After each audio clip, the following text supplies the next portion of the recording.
One, two, three, come on.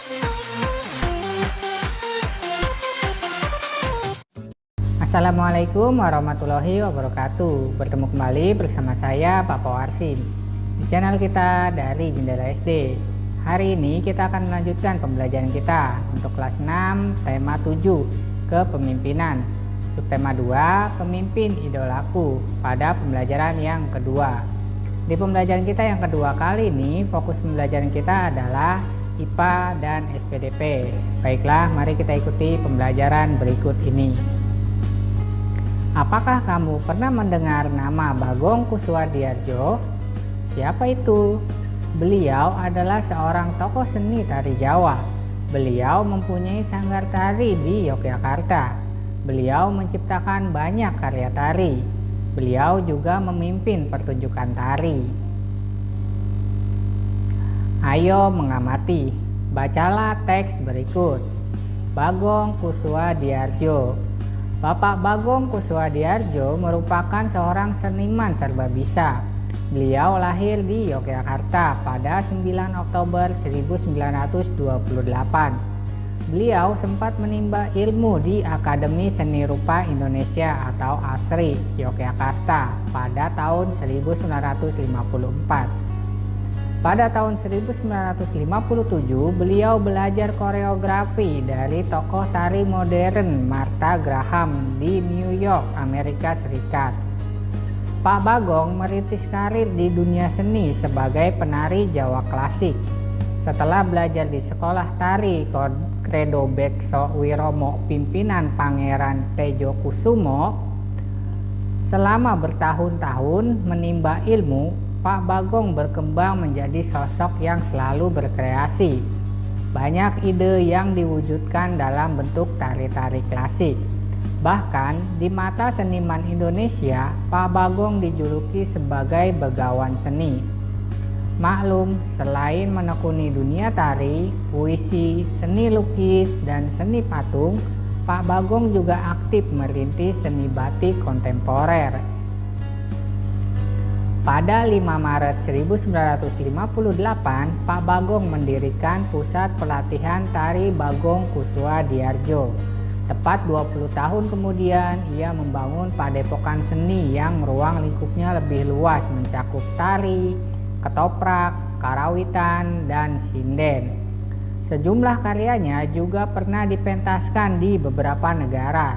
Atas kesetiaan terhadap dunia seni, Pak Bagong mendapat anugerah Karya Cipta Putra Bangsa dan penghargaan dari Sri Paus Paulus ke-6.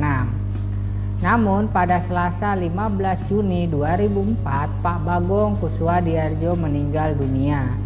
Jenazah koreografer kondang berusia 76 tahun ini disemayamkan di Padepokan Tari Bagong Kussuadiardja dan dikebumikan di Dusun Sembungan, Gunung Sempu, Kasihan, Kabupaten Bantul. Sumber http://newsliputan6.com. Ayo menulis. Kamu telah membaca teks Bagong Kussuadiardja. Sekarang kerjakan tugas berikut. 1. Tuliskan informasi-informasi penting mengenai Pak Bagong Kussuadiardja dari teks bacaan Bagong Kussuadiardja. Gunakan kosakata baku. Maka alternatif jawaban yang bisa kamu berikan adalah Bagong Kussuadiardja seorang seniman serbabisa, lahir di Yogyakarta tanggal 9 Oktober 1928. Kemudian belajar di Akademi Seni Rupa Indonesia ASRI tahun 1954. Belajar koreografi dari Martha Graham di New York, Amerika Serikat. Belajar tari klasik di Sekolah Tari Credo Bekso Wiromo. Tanggal 5 Maret 1958 mendirikan Pusat Pelatihan Tari Bagong Kussuadiardja. Mendapat anugerah Karya Cipta Putra Bangsa dan penghargaan dari Sri Paus Paulus ke-6. Meninggal pada tanggal 15 Juni 2004. Kemudian yang kedua, carilah informasi mengenai judul-judul karya tari ciptaan Pak Bagong Kussuadiardja. Maka alternatif jawaban yang bisa kamu berikan adalah yang pertama batik, yang kedua keris, yang ketiga reog, yang keempat layang-layang tahun 1954, Yang kelima Bedaya Gendeng. Yang keenam Yapong. Yang ketujuh Wira Pertiwi. Yang kedelapan Satria Tangguh tahun 1968. Dan yang kesembilan Kebangkitan dan Kelahiran Isa Al-Masih tahun 1968. Dan masih banyak lagi, lebih dari 200 karya seni tari. 3. Carilah informasi mengenai tokoh tari di daerahmu, baik seorang pencipta tari, penari, atau pemimpin sanggar tari. Maka alternatif jawaban yang bisa kamu berikan adalah, contohnya yang pertama adalah Cece Somantri, seorang pelopor tari kreasi Jawa Barat. Cece lahir dengan nama RD Rusdi Somantri. Di Putra meniti karirnya sebagai penari tayuban. Kemahiran ini dikuasai berkat ketekunannya mempelajari berbagai jenis tari dan bahkan pencak silat. Masa jayanya ketika ia memimpin perkumpulan Rinenggasari tahun 1958 sampai 1965. Sampai tahun 1963 ia menyumbang sekitar 44 karya tari. Penerima tanda penghargaan Piagam Wijaya Kusuma tahun 1961 itu mengabdikan diri pada seni tari Sunda sampai akhir hayatnya. Kemudian bisa contohnya juga Gugun Gumbira, ya, seorang penata tari yang berasal dari Jawa Barat ini mengembangkan tari rakyat ketuk tilu hingga menjadi sebuah tontonan menarik, yaitu tari Jaipongan. Bahkan tari ini sampai dikenal hingga ke mancanegara. Gugun juga mempunyai sanggar tari, yaitu Sanggar Tari Jugala, yang dikhususkan untuk membuat tarian-tarian Jaipongan. Karyanya antara lain tari Daun Pulus, tari Serat Salira, dan tari Kametmet. Kerjakan tugas di atas bersama kelompokmu. Jika sudah selesai, presentasikan di depan kelompok-kelompok lain dan Bapak Ibu guru. Bapak Bagong merupakan seorang tokoh tari daerah. Tari daerah dapat ditarikan secara tunggal, berpasangan, atau kelompok. Berikut contoh-contoh tari daerah yang ditarikan secara berpasangan. Ayo mengamati, bacalah teks berikut. Tari daerah berpasangan. Terdapat berbagai jenis tari di Indonesia. Ada tari daerah dan ada pula tari kreasi modern. Berdasarkan banyaknya penari yang menarikan, ada tari tunggal, tari berpasangan, dan tari kelompok. Berikut merupakan contoh tari daerah berpasangan. Yang pertama ada tari piring. Tari piring merupakan tarian yang berasal dari daerah Minangkabau, Sumatera Barat. Pada zaman dahulu, tari piring dipentaskan pada saat panen sebagai ungkapan rasa gembira dan syukur. Sesuai perkembangan zaman, saat ini tari piring dipentaskan di acara-acara penting, seperti acara pernikahan. Tari piring dibawakan dalam bentuk tari berpasangan putra dan putri yang terdapat dalam sebuah kelompok pementasan. 2. Tari Serampang 12. Tari Serampang 12 merupakan tari yang terkenal dari daerah Melayu, seperti daerah Sumatera Utara, Melayu Deli, Sumatera Barat, Ranah Minang, dan Riau, Pekanbaru. Tari Serampang 12 merupakan tari pergaulan yang ditarikan secara berpasangan sejenis atau putra dengan putri. Tari Serampang 12 diciptakan oleh Sauti pada tahun 1940-an. Tari Serampang 12 terdiri atas 12 pola gerak, pola edar, dan tata urutan yang didasari oleh gerakan yang ada dalam tari Melayu, seperti tari Mainang, tari Ronggeng Melayu, dan tari Zapin. Yang ketiga ada tari payung. Tari payung merupakan tari pergaulan yang dibawakan secara berpasangan. Tarian ini dibawakan oleh sepasang muda-mudi dan menggunakan perlengkapan payung. Payung lebih banyak digunakan oleh penari laki-laki, sedangkan penari wanita mengekspresikan gerakannya dengan permainan selendang. Busana penari pria berupa satu setel baju kecak musang, kain saping, dan tandak atau songkok. Budaya penari wanita meliputi satu setel kebaya labu, kain songket, ikat pinggang, dan selendang. Yang keempat ada tari legong. Tari legong dimainkan oleh 2 orang penari perempuan. Oleh karena merupakan tarian ritual persembahan, legong dahulunya hanya boleh ditarikan oleh gadis yang belum pernah menstruasi. Namun seiring pergeseran fungsinya, sekarang sebagai media hiburan, aturan tersebut sudah ditinggalkan. Penari legong selalu membawa kipas sebagai alat bantu. Yang kelima ada tari janger. Tari janger merupakan tari tradisional asal Bali dan dipentaskan oleh 10 orang yang terdiri atas pasangan muda-mudi. 5 penari pria disebut kecak dan 5 penari wanita disebut janger. Para penari menari sambil menyanyikan lagu janger secara bersaut-sautan. Tarian ini mengangkat kisah atau drama tentang Arjuna Wiwaha, Sunda Upasada, dan lain sebagainya. Meski tidak sepopuler tari kecak atau tari pendet, tarian ini sebetulnya memiliki makna yang mendalam. Yang keenam adalah tari ketuk tilu. Tari ketuk tilu merupakan salah satu tari tradisional Jawa Barat. Tari ketuk tilu menjadi cikal bakal lahirnya tari Jaipong Karawang. Tarian ini dipentaskan oleh penari-penari wanita dengan gerakan dinamis dan saling mengisi. Gerakan yang dilakukan penari ketuk tilu diantaranya goyang pinggul, pencok muncit, getuk, dan geol. Nama ketuk tilu berasal dari bunyi tabuhan 3 buah bonang yang menjadi musik pengiringnya. Kendati cukup terkenal di masa silam, saat ini kepopuleran tari ketuk tilu justru kalah jika dibandingkan dengan tari Jaipong. Yang ketujuh ada tari Blambangan Cakil. Blambangan Cakil merupakan tarian klasik yang terdapat di Jawa Tengah. Tarian Blambangan Cakil menceritakan adegan perang seorang kesatria melawan raksasa. Satria tersebut bernama Janaka yang bersifat halus dan lemah lembut sebagai lambang kebaikan. Sebaliknya, raksasa bernama Cakil menggambarkan tokoh karakter kasar, sombong, dan beringas yang melambangkan kejahatan. Makna yang terkandung dalam tarian Blambangan Cakil ialah bahwa segala bentuk kejahatan dan keangkara-murkaan pasti akan kalah dengan kebaikan. Dan yang kedelapan ada tari Zapin.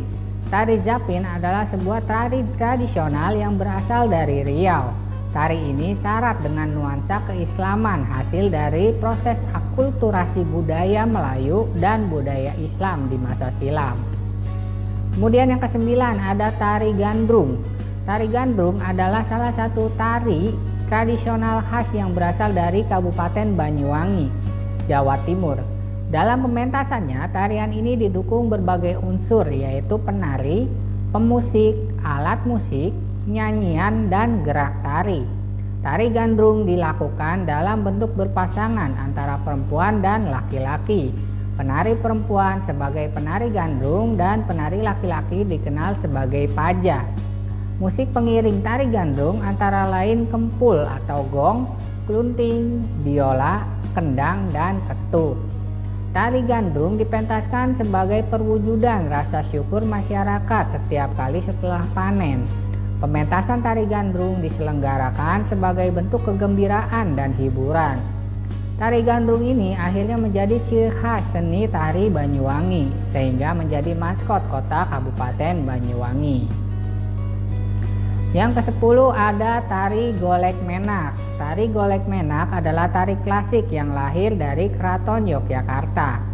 Tarian Golek Menak diciptakan oleh Sri Sultan Hamengkubuwono ke-9 dan pertama kali dipentaskan pada sekitar tahun 1941.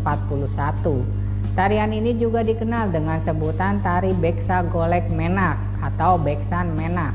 Ide gagasan penciptaan tari Golek Menak berasal dari pertunjukan wayang golek. Ayo mencoba. 1. Lihatlah sebuah video tari daerah berpasangan. 2. Perhatikan gerakan dan pola lantai penari dalam menyajikan tarian. 3. Tirukan 5 gerakan dari tarian tersebut. Berlatihlah melakukan gerakan-gerakan tari tersebut hingga mahir. Gerakan tari berpasangan dapat dilakukan antara laki-laki dan perempuan, perempuan dan perempuan, atau laki-laki dan laki-laki. Namun dalam pelaksanaannya tidak selalu hanya 2 orang penari yang menarikannya. Dalam pementasannya, tarian dapat ditarikan oleh beberapa pasang penari sekaligus. Peran tiap penari berbeda-beda, tetapi masing-masing penari berperan serta untuk menghasilkan sajian tari yang terlihat indah dan harmoni. Tarian yang panjang dan gerak tari yang bersemangat dapat menyebabkan penari berkeringat banyak. Iya betul, oleh karena itu para penari sangat memperhatikan kebersihan badannya. Kita juga harus menjaga kebersihan badan. Remaja yang sedang dalam masa pubertas biasanya banyak beraktivitas. Kelenjar keringat atau kelenjar minyak juga lebih aktif akibat pengaruh hormon. Apabila kamu tidak memperhatikan kebersihan badan dan pakaian, tentu akan menimbulkan masalah bagi kesehatan dan dalam pergaulan bersama teman. Ayo berdiskusi. Bersama kelompokmu, diskusikan cara-cara menjaga kesehatan reproduksi pada masa pubertas. Kalian dapat mencari informasi dari buku atau menanyakan kepada bapak ibu guru. Jika membuka internet, mintalah untuk didampingi bapak dan ibu guru. Buatlah kelompok anak-anak perempuan terpisah dari anak-anak laki-laki. Tuliskan hasil diskusimu lalu diskusikan dengan kelompok-kelompok lain. Maka alternatif jawaban yang bisa kamu berikan adalah cara menjaga organ reproduksi. Yang pertama, pakai handuk yang lembut, bersih, tidak berbau ataupun lembab. Yang kedua, memakai celana dalam dengan bahan yang mudah menyerap keringat. Yang ketiga, hindari bertukar pakaian dalam dan handuk dengan orang lain. Yang keempat, pakaian dalam diganti minimal 2 kali dalam sehari. Yang kelima, bagi perempuan sesudah buang air kecil, membersihkan alat kelamin sebaiknya dari arah depan menuju belakang agar kuman yang terdapat pada anus tidak masuk ke dalam organ reproduksi. Dan yang keenam, laki-laki dianjurkan untuk sunat atau khitan agar menurunkan resiko kanker. Ayo berkreasi. Coba buatlah rencana karya berisi cara menjaga kesehatan reproduksi pada masa pubertas. Kerjakan bersama kelompokmu. Kamu dapat membuat poster atau buklet sederhana. Tuliskan rencana karya yang akan kamu buat dalam bentuk seperti berikut. Nah, di sana seperti biasa ada rencana karya. Mari kita coba lengkapi. Yang pertama, jenis karyanya bisa berupa poster ataupun berupa buklet ya. Kemudian jika berupa poster, maka bahan dan alatnya adalah kertas karton, pensil warna atau krayon atau spidol, kemudian gunting, lem, penggaris, dan gambar-gambar clipping ya. Kemudian isi dalam karyanya bisa isi berupa tulisan tentang cara menjaga organ reproduksi. Isi tulisan dipercantik dengan tambahan tempelan-tempelan gambar yang sesuai serta ada diagram ataupun peta pikiran yang relevan. Maka contoh poster yang bisa kamu berikan adalah seperti pada gambar berikut ini. Nah, seperti itu ada contohnya ya. Baiklah, cukup sekian video pembelajaran hari ini dari Bapak. Like jika kalian suka videonya, dislike jika kalian tidak suka videonya, serta jangan lupa share kepada teman-teman kalian yang kelas 6 SD agar mereka lebih mudah dalam memahami materi yang sama. Tuliskan juga komentar kalian pada kolom komentar di bawah ya, supaya Bapak tahu bagian-bagian mana saja yang perlu Bapak perbaiki lagi. Subscribe channel ini supaya lebih berkembang dan bisa memberikan informasi yang lebih menarik dan informatif kepada kalian. Kurang lebihnya Bapak mohon maaf. Bapak akhiri. Terima kasih. Wassalamualaikum warahmatullahi wabarakatuh.